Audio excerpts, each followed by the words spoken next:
Muy buenos días. Me tomaron a quemarropa, no me dejaron ni acomodarme. Bueno, hoy vamos a trabajar varios temas al tiempo, por eso vamos a tomar un ratico para aclarar. Tenemos 3 compromisos al tiempo. Uno es un foro donde vamos a realizar un análisis en temas financieros y otro en los tributos, que es de las máximas preocupaciones hoy del sector empresarial. También ven esta mesa que dice Comisión Accidental MIPYMES, por segunda vez bajo el liderazgo del doctor Efraín Cepeda. Vamos a oficializar la apertura por segunda vez en la historia del gremio y del mismo Senado, porque nunca se había dado una comisión accidental MIPYME y es la segunda vez que vamos a tener este espacio. Y finalmente vamos a desarrollar la asamblea de afiliados de ACOPI, ya eso va a ser un evento ya más privado que va a ser al mediodía. Entonces, comienzo primero por agradecer a todos los conferencistas, amigos que nos están acompañando para esta primera fase que es el foro. Me gustaría saber quién me va a ayudar a pasar o yo misma paso.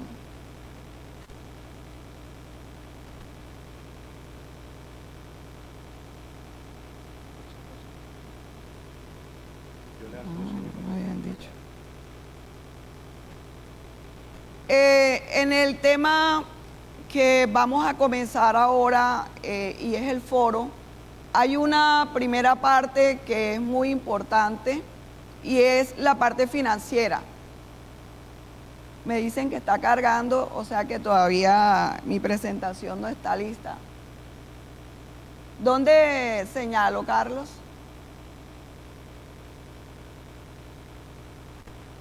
Yo creo que me voy a relajar y comienzo yo con mis datos.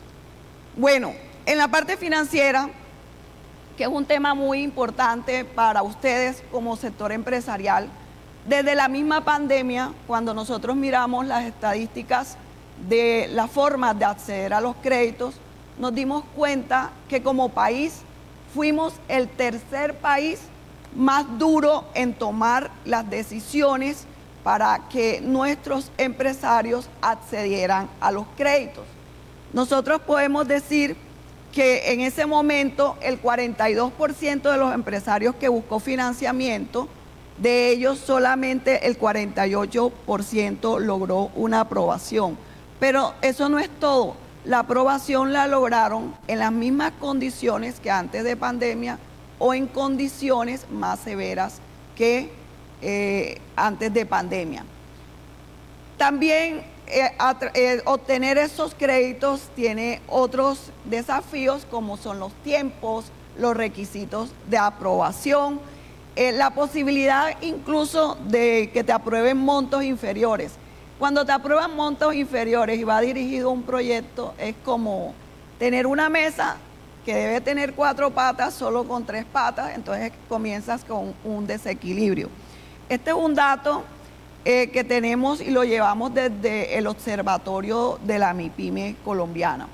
Por otro lado, encontramos que el 31.7% de las solicitudes de créditos aceptadas fueron en las mismas condiciones que les dije, y el 31.3% de los créditos aprobados fueron con condiciones menos favorables. Las tasas de interés, nos ubicamos que Colombia es de las tasas de interés más altas y uno comienza con el debate si eso es lo correcto. Bueno, está la responsabilidad en el Banco de la República y por las condiciones macroeconómicas tocó o correspondió tomar decisiones como esa de tasa de interés. Pero me voy a detener a que reflexionemos sobre una parte del segmento empresarial y es la micro. ¿Por qué le digo la micro? El Banco de la República tiene una definición de una tasa donde se establece un mínimo y un techo para que el sector financiero pueda moverse con sus clientes antiguos, los nuevos. A los nuevos, para captar, muchas veces se le da mejores condiciones, ¿verdad? pero tiene que demostrar que no necesita la plata. A los antiguos se mira el tamaño, entonces si es pequeña y mediana empresa, la tasa de interés siempre va a ser más alta que la tasa de interés que se le da a una gran empresa. Pero si es micro, todavía es peor. La microempresa accede a tasas de hasta 40%. Hay una distribución porque se habla de una administración. Y dejo esto aquí en reflexión porque Colombia y la mayoría de los países latinoamericanos somos países de microempresas. Si somos países de microempresas, ¿qué condiciones distintas podemos nosotros generar como países latinoamericanos para que las micros puedan realmente ser formales? Porque el otro dato que a nosotros nos agobia es el alto nivel de informalidad con gran concentración en la microempresa. No nos vamos a quedar en estos datos. Ustedes dirán, Rosemary todavía sigue hablando de pandemia. Claro que tengo que seguir hablando de pandemia, porque es que todo lo que estamos viviendo en parte todavía es el impacto por todo lo que vivimos en pandemia. Sin embargo, hoy el reto que se tiene para este foro y para ustedes como empresarios es que comencemos a mirar otras formas de financiarnos. Incluso, aquí tengo un gran amigo, Omar, el tema del cooperativismo. El tema del cooperativismo es algo sobre lo que debemos nosotros profundizar en la misma estructura que ustedes como empresarios lideran. Incluso esas son otras unidades de negocios que se pueden dar al interior de organizaciones que no lo tienen que hacer de manera individual, colectivamente pueden lograr grandes cambios. Las neofinancieras, las emisiones de bonos y acciones, y así como ángeles inversionistas y una cantidad de otras formas de acceder a los recursos, y por eso hoy los expertos nos hablarán del tema. Por otro lado, nos comprometemos que a través de esta Comisión Accidental MIPYME que instalaremos luego, uno de los temas que vamos a liderar es impulsar mecanismos que mejoren el acceso al crédito de las MIPYMES. Y les digo, no es la primera vez que se intenta. El doctor Efraín Cepeda es uno de los que ha liderado un proyecto y no ha sido posible realmente lograr cambios. Incluso 2 veces se han montado proyectos distintos al que ha liderado el doctor Cepeda para ajustar algunos aspectos del sector financiero, y se monta un día y a los 2 días ya el proyecto no está. Entonces, creo que es una tarea que el país tiene grandemente y está pendiente. El otro tema es el tema fiscal.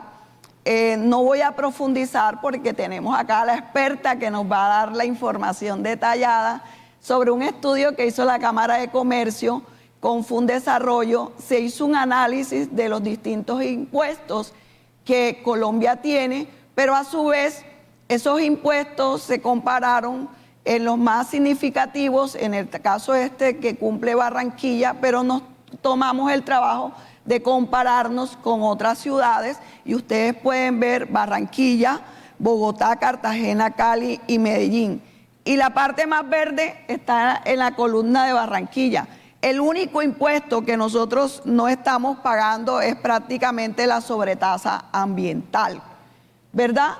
En cambio, encontramos nuestra capital, miren cuántos espacios en blancos tiene. Alumbrado público no paga, servicio de telefonía no paga, estampilla Procultura, derechos de tránsito, sobretasa bomberil, publicidad de exterior visual y sobretasa ambiental y urbanísticas. Comentario al respecto, ¿qué tienen que hacer los alcaldes? ¿Cómo podemos que nuestros alcaldes reflexionen sobre la eficiencia del recaudo de los tributos? Entonces uno puede decir, bueno, pero es que Bogotá es la capital y el mismo centralismo lleva a que Bogotá tenga mayor disponibilidad de recursos. No sabemos. Me imagino que el alcalde de Bogotá debe tener las mismas reglas de juego, pero bueno, el volumen de impuestos por el número de habitantes que tiene Bogotá es significativo, pero es que la inversión también es significativa. Entonces, todo a su medida, en ese orden de ideas, ¿es eficiencia o es la cantidad de recursos? Es uno de los temas a reflexionar. Pobreza multidimensional, que este es un dato que no compete solamente al sector privado. Cuando nos dicen hay que generar empleo, sí, claro, hay que generar empleo, hay que mantener empleo, hay que patear el balón para meter el gol, pero también hay que colocarle el agua a todos los deportistas para que no se ahoguen corriendo en el partido. Son cantidad de cosas que tiene que hacer el sector empresarial, pero el mayor compromiso está en las políticas públicas. ¿Cuáles son las políticas públicas que realmente están generando movilidad social a la población? Y este dato da vergüenza, y digo vergüenza porque nosotros cuando nos comparamos, y ahí me ubico entonces no como Rosemary, la que está en ACOPI, sino que también está en ACOPI y hoy está en tema de proceso de paz. Cuando nosotros como región Caribe estamos en una pobreza multidimensional del 20.1, prácticamente estamos por encima de la región Pacífico, en que ubica 19.4. ¿Y qué nos diferencia de la región Pacífico? La región Pacífico tiene zonas tan profundas, lugares que nosotros no conocemos, ni los nombres recordamos, donde una región pacífica donde la institucionalidad de la que sí goza la región Caribe, donde es más representativa la presencia de los estados local, nacional, departamental, pero una región pacífica que tiene muchísima ausencia. ¿Cómo vamos a estar nosotros en pobreza dimensional por encima del Pacífico? Entonces, allí hay muchas tareas, desde el tema de analfabetismo, bajo logro educativo, y ustedes lo pueden ver también, las altas tasas informales y lo difícil que es el desempleo. Bueno, y aquí el dolor de cabeza gigante de todos nosotros. Lo unía al pobreza dimensional, multidimensional, porque yo digo, bueno, y nosotros los que estamos aquí no estamos en pobreza multidimensional, pero si nos ubicamos en una persona que gana un salario mínimo, que entre otras, el mayor porcentaje de lo que se le paga a los trabajadores colombianos está ubicado en salario mínimo. Un salario, 1.15 salarios mínimos. Y un recibo de energía hoy que nos llega tan alto, ¿verdad? En ese orden de ideas uno se pone a reflexionar, y entonces ¿qué será de esas personas que sí están dentro de la pobreza multidimensional? ¿Cómo están haciendo? Tomamos unos palitos, una leña y prendemos fogata para poder alejar los mosquitos, pero el calor, ¿cómo lo solucionamos? Entonces la hojita de matarratón debajo del gorro, del sombrero. O sea, son una cantidad de cosas que uno dice en pleno siglo XXI, donde hablamos de tanto desarrollo, tanta tecnología, inteligencia artificial, una cantidad de elementos, pero nosotros seguimos con grandes problemas. Y la energía es un habilitador precisamente de ese bienestar humano.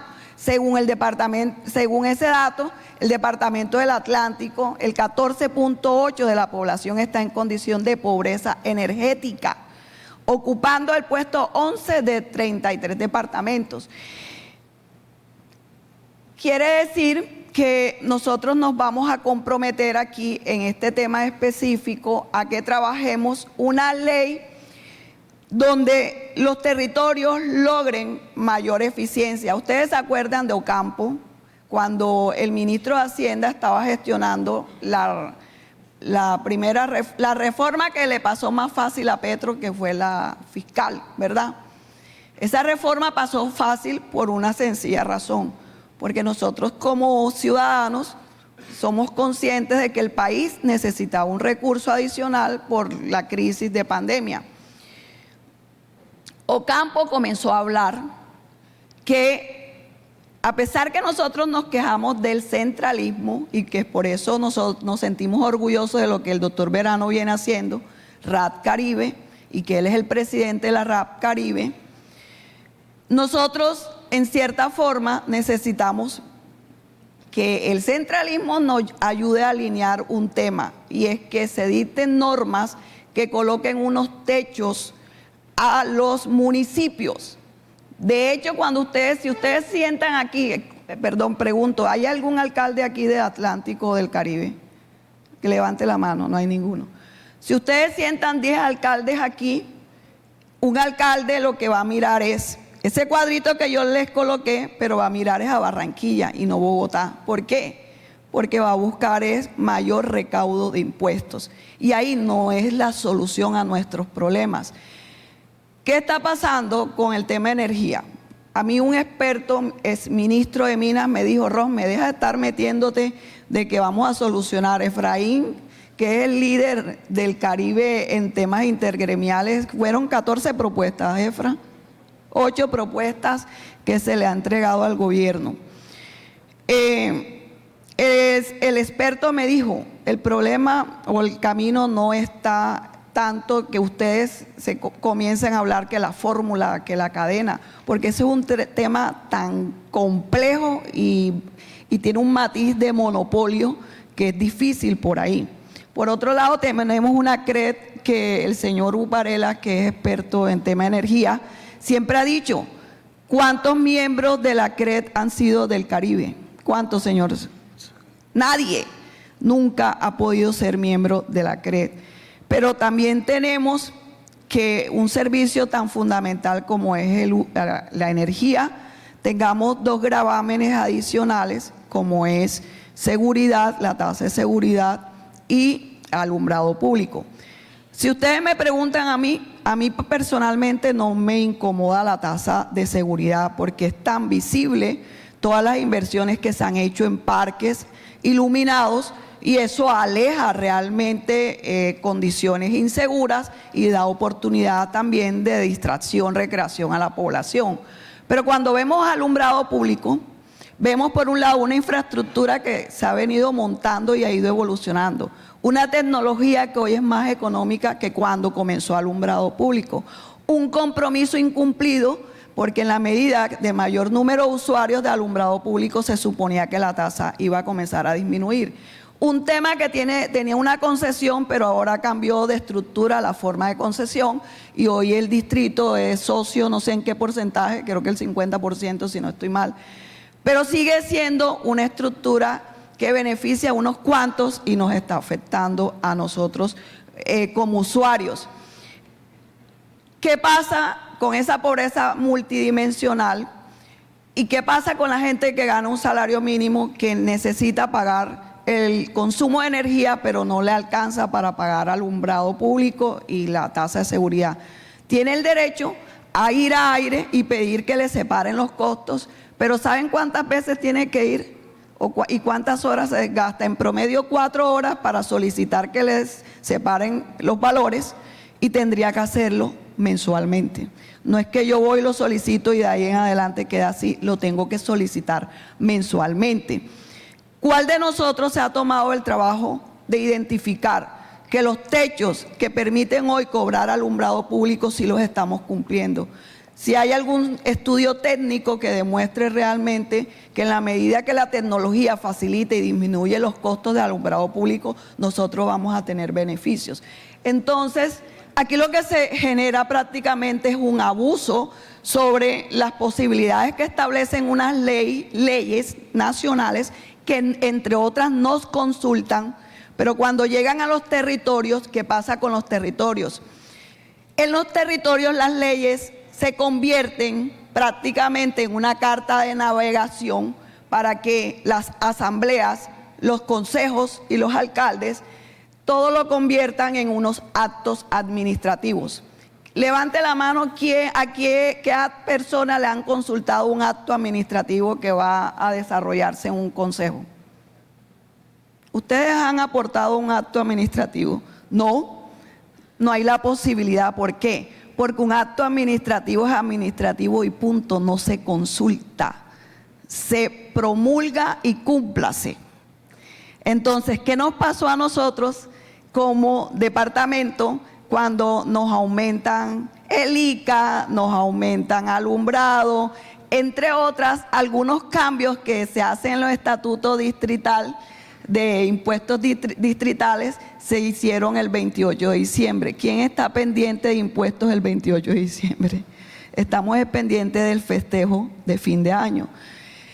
Eso quiere decir que desde este espacio hacemos un llamado a que nuestros alcaldes, nuestros gobernadores, nuestros concejales y diputados cumplan con algo que se llama el COMPES de mejora regulatoria, por un principio de transparencia, que así sea un acto administrativo lo que él va a ejecutar, por lo menos lo consulte y lo cuelgue en la página. Los invito a que ustedes revisen la página de cualquier alcaldía, de cualquier gobernación y miren si están colgados todos los documentos regulatorios que deben estar colgados y si hay un plan de todos los cambios regulatorios que va a haber durante la vigencia. La mayoría de las instituciones públicas no llevan eso.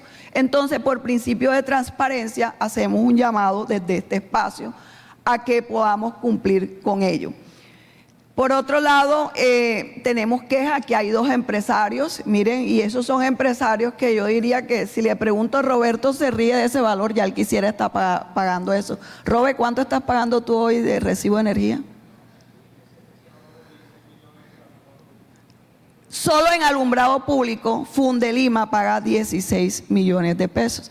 Yo le pregunto a Robert cuántos postes tendría el derecho a tener encima de su empresa. Muchísimos postes. Proponemos entonces, lo que les dije, hay un camino muy importante. Perdón, hago una pregunta. Aquí hay ya un representante del Ministerio de Minas, ¿verdad? No, no ha llegado. Mucho gusto. ¿Tu nombre? Sebastián.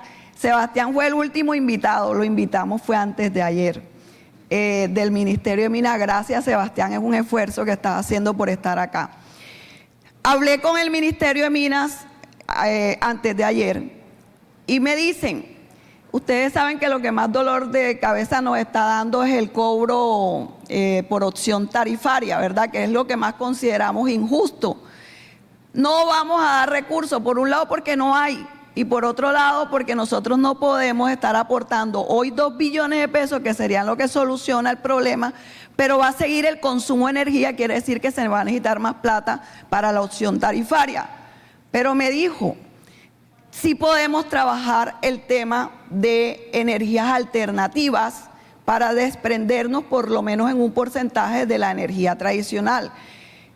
Existe un fondo en el Ministerio de Minas, desafortunadamente, Sebastián, tengo entendido que el fondo no es tan grande. Sin embargo, ya va a comenzar a aplicarse un proyecto para los tenderos, precisamente para disminuir la tarifa, el valor que hoy está pagando un tendero y cuánto es realmente el ingreso de un tendero. Y todos sabemos que con esta violencia que tiene el país, los que están más de frente en las ciudades son nuestros tenderos. Por otro lado, se solicita, y yo hablé ayer con Ceci Arango, el gobernador, hablando con el ministro de Minas, se comprometieron que por el tema de regalías se mire la opción que trabajemos energías alternativas como una posibilidad de disminuir el dolor de cabeza que hoy tenemos. Y porque adicional también estamos esperando algo muy importante, que eso fue una noticia que me sentí súper genial. No me pasa de aquí. Perdón, sobre ese tema, ya que está aquí el representante del Ministerio de Minas. Sería muy importante, repito, que ustedes tomaran No me pasa. punto con respecto al operador terrestre que tenemos aquí para el Atlántico, Magdalena y La Guajira, porque muchas personas queremos hacer nuestros parques solares fotovoltaicos, pero el punto de conexión es uno de los grandes problemas con los cuales se van a encontrar. Entonces, ¿de qué me sirve a mí hacer una inversión si la energía que estoy produciendo de más no la puedo tirar a la República? Bueno, qué bueno, que vamos a tener acá respuestas muy claras y hay una que es muy importante, que me enteré antes de ayer, yo no la conocía, que están esperando de la Superintendencia de Servicios Públicos una respuesta, no sé cómo es el concepto jurídico que se utiliza para bajar el kilovatio hora que están manejando hoy las generadoras, porque este es un problema de la cadena, esto no es un problema del comercializador, prácticamente es un problema de la cadena y se va a bajar a 550 pesos, ese es el compromiso, la meta, y eso nos va a generar un beneficio final a los consumidores.